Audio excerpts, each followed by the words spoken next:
What's going on, bro? Welcome to a brand new YouTube video. And I typically don't start off my videos in my whip, and as you can see, I have the cover shade because it's hot. But I've been really busy, which I'll explain shortly in today's video. But anyways,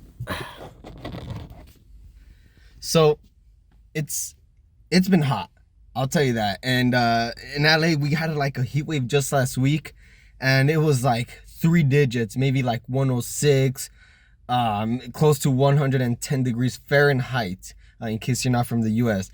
But anyways, it's been cooling down, which I think is a good thing. And you know, I think it's like, at least for me, I don't like to go outside so much when it's hot.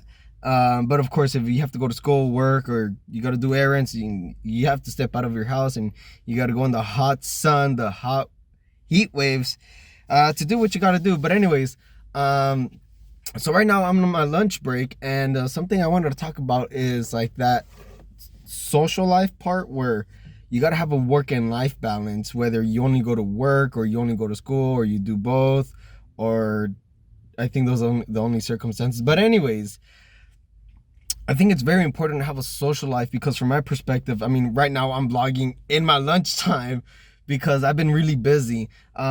And you know, although I like to put them some awesome content, from like hiking, traveling, calisthenics, you know, having a work-life balance could also consist of like working out, which like I've been lacking of at the moment. I don't think I'm gaining weight, but anyways, I think it's very important that you have a work and life balance, because if you burn out yourself so much, I think that's very bad. But I think my lunch break is coming close to soon, but I'll be back shortly. All right, so don't go anywhere. Don't go anywhere. Don't go anywhere. All right, I'll be back.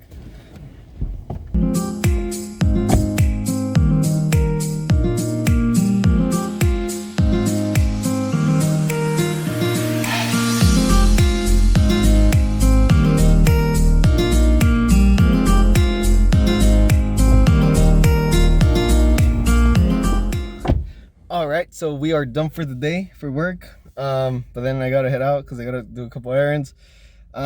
So back to what I was saying, that you need to have a good social life. You can't just be work and school all the time, or work and home, because you're gonna burn yourself out. And I feel like life is too short for you to, you know, just focus on one thing at a time. All right, guys, so we just arrived at school, and there was a lot of traffic. It's typically how it is, and like later on by like the 8th week kind of dies off. But anyways, like, yeah, I'm back at school, and you may be asking like, hey, didn't you just graduate? I did, but I said, hey, I'm not doing anything much with my life other than vlogging and working. You know, why not continue school? So, you know, I did, and here I am again. Like hey man, didn't those like 5 years of school didn't like, you know, annoy you? They did, but I guess I'm here for another 2 years or so. All right, so typically as an engineering student, well, first off, so I started talking about social life because as engineers or engineering students, you don't have a social life. You're always like studying, worrying about exams, homework, quizzes, and like concepts you don't understand, so you have to go to office hours. But nevertheless, like it's something you gotta implement in your schedule, because if you don't have a work and life balance, or school and life balance, you're gonna burn yourself out. And that's my recommendation as a engineering student. You have to learn how to balance it, and you know, have your days where it's like, okay, regardless whether I have homework, depending if you procrastinate or not, your days off are Friday afternoons when you hang out with the boys, or you know, you hang out with your significant other, or whatever the case may be. You need to have a social life. Guaranteed, it's gonna help you out with your grades. And if it doesn't, then I mean, don't blame me. Just kidding.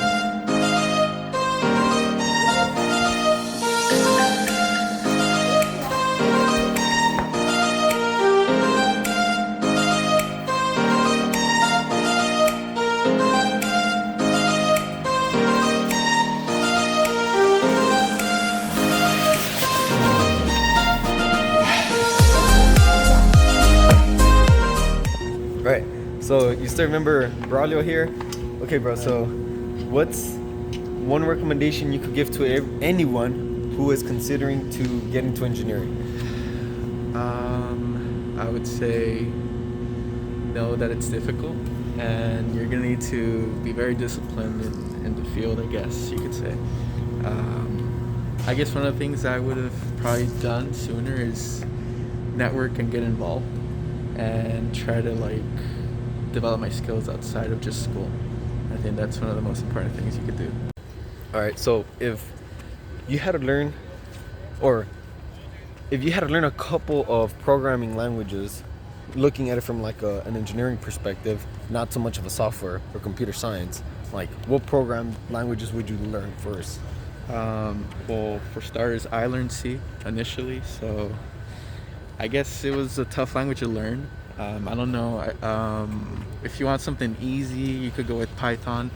It doesn't really matter, I guess, the type of language you learn at first. I think the most important thing when you learn your first language is the fundamentals of software. Yeah, because I can see why do you want to learn C, because the syntax is strict, where if you learn MATLAB, for example, it doesn't have the same syntax, but you understand of like it has many constraints, as opposed to Python where it's like very lenient and you don't have to declare what variable type you use. Exactly. Yeah, so I would say learn C if you want a challenge and you want to learn things very strictly and have a very refined skill set when it comes to coding. After that, I guess MATLAB for practical use in our field. That's it for the bro. Catch you later, dude. Catch you later. All right, so we just arrived to work, and before you get into engineering, you really have to consider, those pros and cons. Just how like Braulio mentioned, like, are you into programming? Well, those are the recommended programming languages you should start getting into, which was like C and MATLAB, and Python would be like the easiest because it has the easiest syntax. But nevertheless, I think it's very important. And of course, it's like one thing talking about it and the other thing trying it out. So give it a shot. And we're gonna tap in right after, maybe during lunchtime at work. All right, thanks.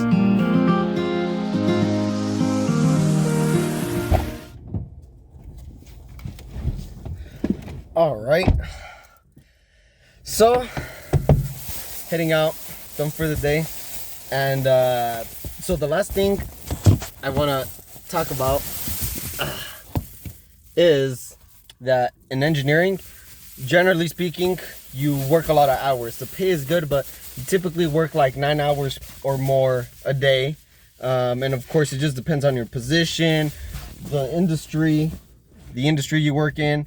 And I mean, aside from that, that's all that engineering consists of as far as I'm concerned. And from my experience, this is where I'm going to wrap up the video. If you made it to the end of the video, I appreciate it. Hit the thumbs up and subscribe, and I'll see you all in the next video. And if you like these kind of contents where, I give some advice from like my background, whether it be in engineering or calisthenics or anything, comment right below. I'll provide the information I provide, of course, is something I've researched in or I've experienced in. So comment any topics that you want to know about, more about programming or engineering or whatever the case may be. Comment right below, and I'll see you in the next video. If not, I'm gonna be mad, bro. Lates.